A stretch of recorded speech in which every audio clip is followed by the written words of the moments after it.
Apakah leluhur juga mewarisi karma? Leluhur yang mana dulu ini? Leluhur yang mana? Apakah kakek kita yang membuat suatu kesalahan terus kita yang menanggung gitu maksudnya apa? Ya tidak lah. Setiap jiwa menanggung dosanya masing-masing. Jadi kalau secara hakikat nggak ada yang namanya dosa diturunkan, itu nggak ada. Lah kok ini dosanya kayak gini terus anak keturunannya jadi kayak gini, itu nggak ada hubungannya. Kalau ini dibahas, ini sebenarnya adalah kesejenisan energi gitu loh. Kesejenisan energi kan di ayatnya sudah jelas kalau nggak salah, Al-An'am 100 berapa ya, 164 kalau nggak salah. Ntar dulu coba dicek dulu, kalau nggak salah itu ada di ayatnya 100 Al-An'am apa ya, mana sih, duing.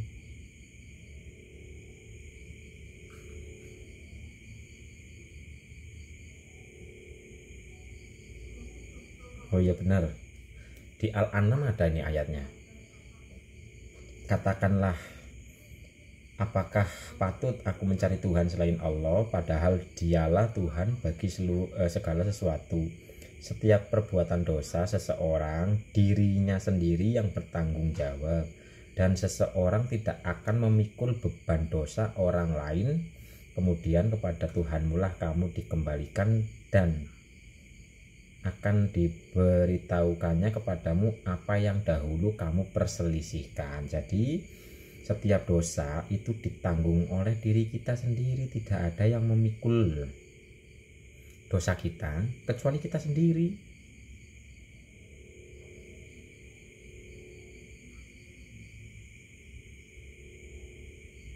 Itu tadi Al-An'am ayat 164. Terus ada lagi di surat Fatir ayat 18. Setiap orang hanya bertanggung jawab atas dosanya sendiri, bukan dosa orang lain. Ada. Jadi tidak ada yang namanya dosa diturunkan atau diwariskan. Di ayat Fatir ini, surat Fatir ayat 18, orang yang berdosa tidak akan memikul dosa orang lain. Jika seseorang yang dibebani dengan dosa yang berat lalu memanggil orang lain untuk memikul bebannya, itu tidak akan dipikulnya sedikit pun, meskipun yang dipanggilnya itu kaum kerabatnya. Sesungguhnya yang dapat engkau beri peringatan hanya orang-orang yang takut kepada Tuhannya, sekalipun ia tidak melihatnya, dan mereka yang menegakkan sholat. Siapa yang menyucikan dirinya, sesungguhnya menyucikan dirinya untuk kebaikan dirinya sendiri. Hanya kepada Allah lah tempat kembali. Di surat Al-An'am 164 sama surat Fatir ayat 18 nih. Penjelasannya begini. Dosa tidak diwariskan, tidak diturunkan kepada anak keturunan.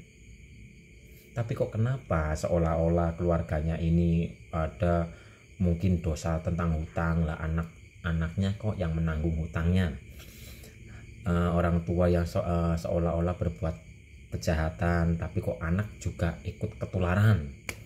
Ini sebenarnya bukan tentang dosa warisan, tapi keselarasan energi. Sehingga jiwa kita hidup nih, kita hidup ini kita sedang mengalurkan diri kita. Kita sedang apa ya, gini contoh, suami istri nih, suami istri berumah tangga. Dalam berumah tangga ini kan pasti ada sifat karakter dan sebagainya kan. Nah sifat karakter dan sebagainya ini nanti akan terekam di wadah si jabang bayi.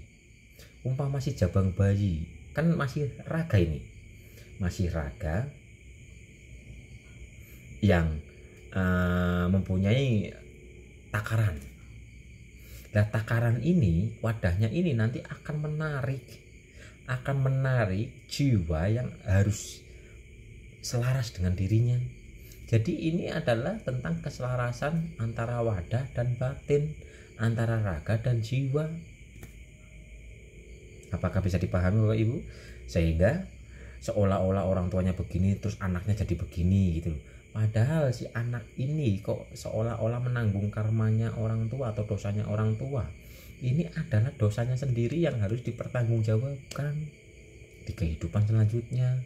Sehingga dosa yang dipertanggungjawabkan di kehidupan selanjutnya ini akan ketarik dengan wadah yang sesuai.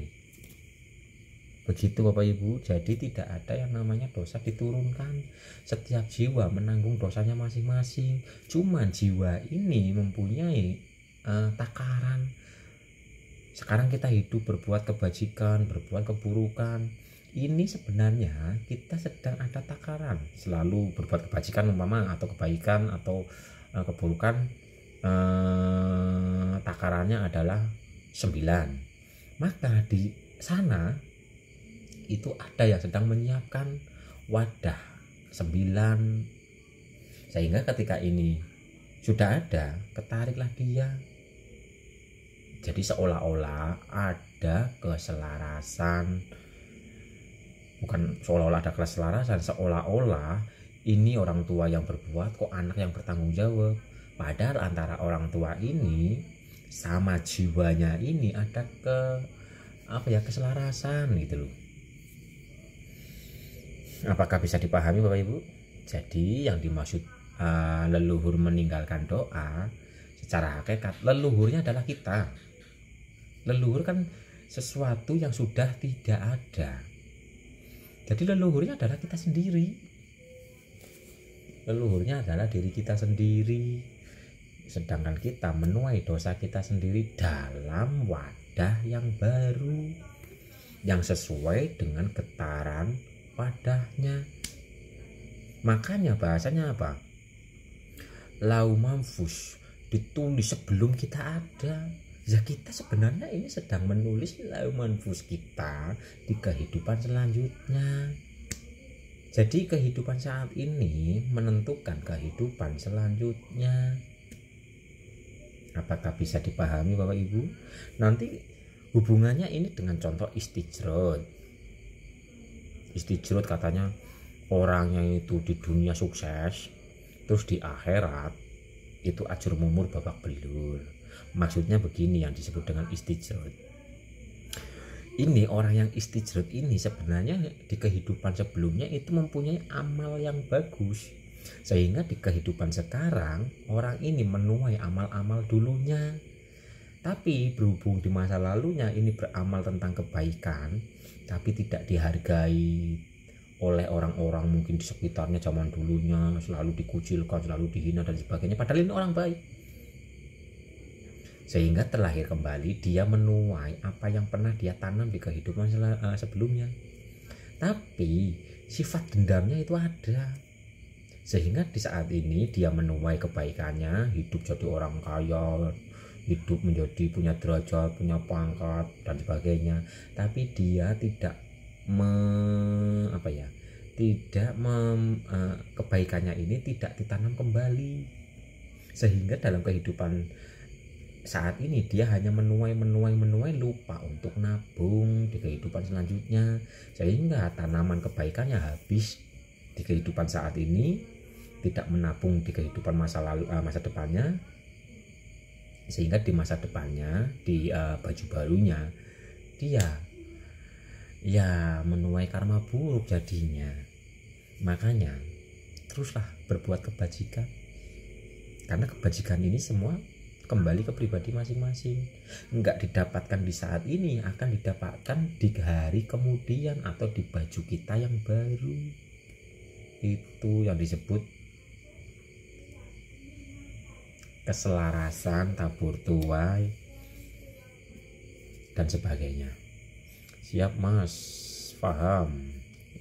Begitu maksudnya. Makanya tidak ada yang namanya dosa diturunkan kepada anak keturunannya, yang seolah-olah anak keturunannya ini sedang menanggung dosanya sendiri dari perbuatan masa lalunya. Begitu. Apakah bisa dipahami? Jadi selama kita masih hidup, teruslah berbuat kebajikan, terus berbuat kebaikan, karena baik dan buruk yang kita lakukan semua akan kembali kepada diri kita sendiri. Nah, yang sekarang umpama sedang menjalani karma dari kehidupan masa lalu, ya udah minta maaf, memaafkan, terus berbuat kebajikan, doakan banyak orang, agar apa? Ya, agar ada perubahan gitu loh. Lah sekarang sedang menuai karma buruk di masa lalunya, kok di saat ini kita mengeluh terus, justru kita sedang turun, sedang semakin gini. Jadi imbangi dengan selalu berbuat kebajikan. Begitu Bapak Ibu.